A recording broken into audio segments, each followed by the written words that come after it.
কি তোৰ গাত হাই ঐ চকুৰ চাৱনি তোৰ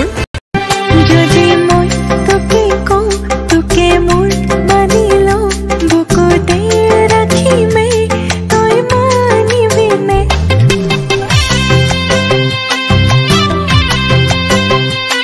জানো ককাইটি তহত লিখা পঢ়া জনা মানুহবিলাকে কি কথাত কি মেৰপাক লগাই কওঁ মই ধৰিবকে নোৱাৰো পিছে এটা কথা মই ঠিকে ধৰিব পাৰিছো মনমোহন ৰুদ্ৰ আৰু তপু ধৰে মোক ভোক লালসাৰ জুইত সেকি মাৰে